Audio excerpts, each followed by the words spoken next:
بعض روایات کے مطابق یزید کے فوجی اس کاروان کو بالبک سے پہلے اسقلان لے گئے، اور بعض کتب مثلاً ریاض الاحزان میں ہے کہ ایسے سادہ لوگ قاری جو صرف کوفہ سے شام تک کی راہ کو دیکھتے ہیں، ان کے خیال میں اسقلان کا کاروان حریت کی راہ میں آنا انتہائی ناممکن ہے، کیونکہ یہ جگہ اصل راستے سے بہت دور ہٹی ہوئی ہے۔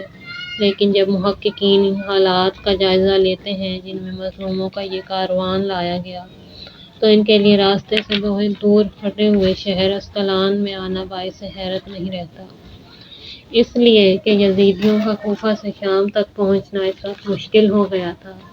جیسا کہ آپ اس سے پہلے معلوم کر چکے ہیں کہ مملکت شام کے شہروں میں ملک عراق کے شہروں کی نسبت ان کو عوامی مزاحمت کا زیادہ سامنا کرنا پڑا، حتیٰ کہ بعض مقامات پر تو جنگ و جدال کی صورت بھی پیدا ہو گئی تھی، اسی لیے وہ بچ بچا کر یہاں سے گزرنا چاہتے تھے، اور جوں جوں دمشق نزدیک آتا جا رہا تھا ان کے لیے مزاحمت بھی سخت ہوتی جانے لگی، لہٰذا وہ اصل راہ سے ہٹ کر کبھی دائیں سفر کرتے اور کبھی بائیں جانب۔ ورث شمر اور اس کے ساتھی صبح سویرے دیر راہب سے اسقلان کی طرف چل دیے۔ اس شہر کے والی کا نام یعقوب اسقلانی تھا، جو کربلا کی جنگ میں ابن زیاد کے لشکر میں شامل تھا، اور اس عظیم جرم کے صلے میں اسے اس شہر کی حکومت دی گئی۔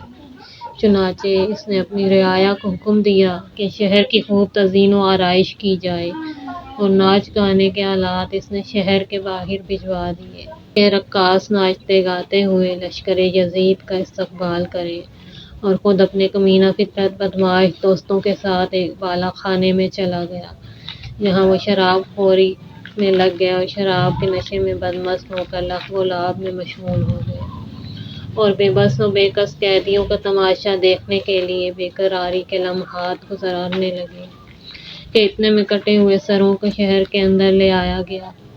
یہ منظر دیکھ کر وہ ایک دوسرے کو مبارکبادیاں دینے لگے۔ اتفاق سے شہر کے بازار میں باہر کا ایک تاجر بھی کھڑا تھا جس کا نام زریر خزاعی تھا۔ اس نے دیکھا کہ لوگ ایک دوسرے کو مبارک سلامت کہہ رہے ہیں۔ اس نے پوچھا، کیا وجہ ہے کہ تم نے خوشی کا سماع کیا ہوئے ہے، شہر کو مزین کیے ہو اور ایک دوسرے کو مبارکباد دے رہے ہو؟ جواب دیا گیا، عراق میں ایک شخص نے یزید کے خلاف بغاوت کی تو ابن زیاد نے ایک لشکر جرار کو بھیج کر اسے قتل کرا دیا ہے، اور اب اس کے اور اس کے ساتھیوں کے سروں کو اور اس کے اہل خاندان کو اسی شہر میں لایا جا رہا ہے، جسے بعد میں دمشق میں لے جائیں گے۔ پوچھا گیا، وہ مسلمان تھا یا کافر؟ نہ صرف مسلمان بلکہ مسلمانوں کا بھی سردار تھا۔ اس نے کس لیے بغاوت کی؟ وہ کہتا تھا کہ میں رسول کا بیٹا ہوں اور یزید سے زیادہ میں خلافت کا حقدار ہوں۔ پوچھا گیا، اس کا نام و نسب کیا ہے؟ تو جواب دیا گیا، خود حسین ہے، اس کا بھائی حسن ہے، باپا علی ہے، ماں فاطمہ زہرا اور نانا رسول خدا محمد مصطفیٰ صلی اللہ علیہ وآلہ وسلم ہے۔ زریر یہ سن کر کانپ گیا اور اس کی آنکھوں میں تاریک ہو گئی۔ اس کے بعد وہ جلدی سے قیدیوں کے پاس پہنچا۔ جب اس کی نگاہ امام زین العابدین علیہ السلام پر پڑی تو اس کی داڑھیں نکل گئیں۔ یہ دیکھ کر امام علیہ السلام نے اس سے پوچھا، اے شخص، تم کیوں رو رہے ہو؟ دیکھ نہیں رہے ہو کہ تمام اہلیان شہر مسرور و خنداں ہیں؟ اس نے کہا، میرے آقا، میں ایک مسافر ہوں جو تجارت کی غرض سے یہاں آیا ہوں، اور اس شہر میں آج ہی پہنچا ہوں۔ کاش کہ میرے قدم خشک ہو چکے ہوتے کہ یہاں نہ آ پاتا اور آنکھیں اندھی ہو جاتی کہ منظر نہ دیکھتا۔ یہ کیفیت دیکھ کر امام علیہ السلام نے فرمایا، تو اس سے ہماری محبت کی خوشبو آتی ہے۔ اس نے عرض کیا، آپ مجھے حکم فرمائیں کہ میں آپ کی کیا خدمت کر سکتا ہوں؟ امام نے فرمایا، اگر کر سکتے ہو تو اس شخص کے پاس جاؤ جو میرے والد کے سر کو نیزے پر لیے ہوئے ہے، اور اسے کہو کہ وہ سروں کو قیدیوں سے آگے اور دور لے جائے، تاکہ لوگ سروں کو دیکھیں اور پردہ داروں کی طرف ان کی نگاہیں نہ اٹھیں۔ زریر اس نیزے بردار کے پاس گیا اور اسے 50 اشرفیاں دیں تاکہ سروں کو آگے لے جائے۔ اس ملعون نے اشرفیاں لیں اور سروں کو آگے لے گیا۔ زریر یہ خدمت سر انجام دینے کے بعد پھر امام کے پاس حاضر ہوا اور کہا، قبلہ اور کوئی خدمت؟ فرمایا، اگر تمہارے پاس لباس یا کپڑے ہوں تو لے آؤ کہ ان برہنہ سروں پر چادریں ڈالیں اور پھٹے پرانے لباس والوں کو لباس پہنائیں۔ زریر بھاگتا ہوا گیا اور وافر مقدار میں لباس لے آیا اور ہر ایک قیدی کو اس سے متعلقہ لباس دیا اور امام سجاد علیہ السلام کی خدمت میں عمامہ پیش کیا۔ اسی اثنا میں اس نے دیکھا کہ خوشی کے شادیانے بجنے لگے اور شمر ملعون زور زور سے خوشی کے نعرے لگا رہا ہے اور شہر کے لوگ بھی اس کے ساتھ خوشیاں منا رہے ہیں۔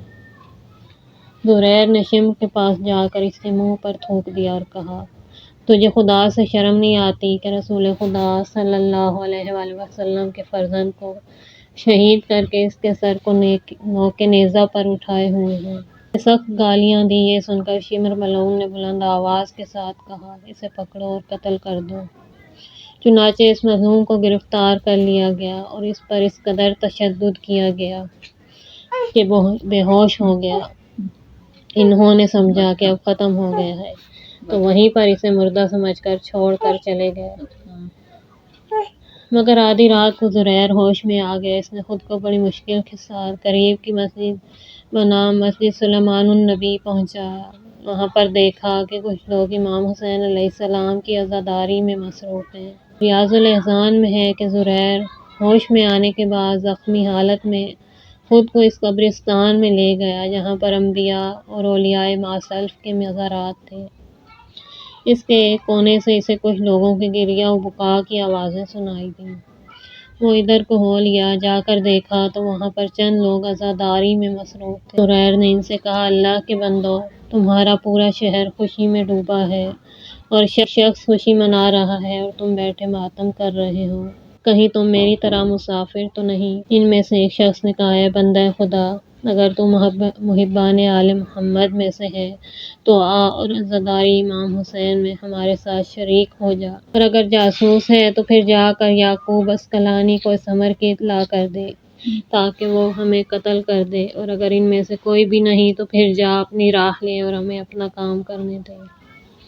زریر نے اپنے جسم کے زخم دکھائے اور کہا، اے محبان آل محمد صلی اللہ علیہ وآلہ وسلم، میرے جسم کے یہ زخم گواہ ہیں کہ میں نے آل محمد کی محبت کی قیمت ادا کی ہے۔ اس کے بعد زریر نے انہیں سارا ماجرا سنایا۔ ان میں سے کچھ لوگ اٹھے اور اپنے اپنے گھروں میں گئے، کوئی کھانے پینے کا سامان لایا تو کوئی مرہم پٹی کا، اور پھر اس کے زخموں کی مرہم پٹی کی اور کھانا کھلایا۔ الغرض ملعون یزیدی فوجی کاروان حریت کو شہدائے کربلا کے سروں کو لے کر آگے بڑھے اور مرزین نامی گاؤں پر پہنچ گئے۔ یہ ملک شام کا پہلا مضافاتی شہر ہے۔ اس کا حاکم نصر بن عتبہ نامی ایک شخص تھا۔ اس نے خود بھی خوشیاں منائیں، شہر کو زینت دی اور شہر کے لوگوں کو بھی خوشیاں منانے کا حکم دیا۔ قیدیوں اور سروں کے ساتھ ان لوگوں نے بدسلوکی کی۔ آسمان سے ان پر بجلی گری جس کی وجہ سے کچھ لوگ جل کر راکھ ہو گئے اور شہر کی تزئین و آرائش بھی ختم ہو گئی، اور یہاں کے لوگوں کو اب خوشیاں بھول گئیں اور اپنے مرنے والوں کا غم منانے لگ گئے، اور قافلہ دمشق کی طرف بڑھ گیا۔ اموی دارالحکومت اور یزید کا پایہ تخت دمشق ہے۔ چنانچہ یزیدی فوجی یکم صفر 61 ہجری کو کاروان حریت کو لے کر دمشق میں داخل ہوئے۔ جب وہ دروازہ دمشق کے قریب پہنچے تو جناب ام کلثوم نے شمر سے کہا، ہمیں ایسے دروازے سے شہر کے اندر لے جاؤ جہاں پر لوگوں کی بھیڑ کم ہو، اور شہداء کے سروں کو ہمارے اونٹوں سے آگے آگے رکھو تاکہ لوگوں کی نگاہیں شہداء کے سروں پر رہیں اور اہل بیت رسول صلی اللہ علیہ وآلہ وسلم کے ناموس ان نامحرم لوگوں کی نگاہوں سے محفوظ رہیں۔ شمر ملعون نے ان کے تقاضے کے بالکل برعکس عمل کیا۔ چنانچہ صاحب کتاب کامل بہائی نے ابو ریحان بیرونی نے الآثار الباقیہ میں لکھا ہے کہ اہل بیت اطہار کا کاروان حریت یکم صفر 61 ہجری کو دمشق شہر میں داخل ہوا اور اسے دروازہ باب الساعات سے شہر کے اندر لے جایا گیا۔ اسے باب الساعت اس لیے کہتے ہیں کہ اس دروازے کے اوپر پیتل سے ایک جانور کا مجسمہ بنایا گیا تھا اور اس میں ایسا نظام مقرر کیا گیا تھا کہ جس سے دن رات کے اوقات کی تعیین کی جاتی تھی کہ مقتل الحسین کے مطابق مقتل خوارزمی میں ہے کہ اہل بیت کے اس کاروان کو باب طومہ سے لے جایا گیا اور دمشق میں اس دروازے کے آثار اب بھی باقی ہیں۔ بہرحال قیدیوں کے شہر کے اندر لے جانے سے پہلے اسے خوب سجایا اور مزین کیا گیا اور اس دروازے کو خصوصی طور پر مزین کیا گیا تھا جس سے اس کاروان کو گزرنا تھا، اور شہر کے اندر لے جانے سے پہلے قیدیوں کو دروازے پر کافی دیر روکے رکھا گیا تاکہ لوگ جی بھر کر ان کا تماشا دیکھ لیں، حتیٰ کہ بعض روایات کے مطابق انہیں 3 دن تک اسی دروازے پر روک کر رکھا گیا تھا۔ اس کے بعد شہر کی جامع مسجد کے نزدیکی دروازے سے لے جا کر انہیں وہاں ٹھہرایا گیا جہاں دوسرے قیدیوں کو ٹھہرایا جاتا تھا۔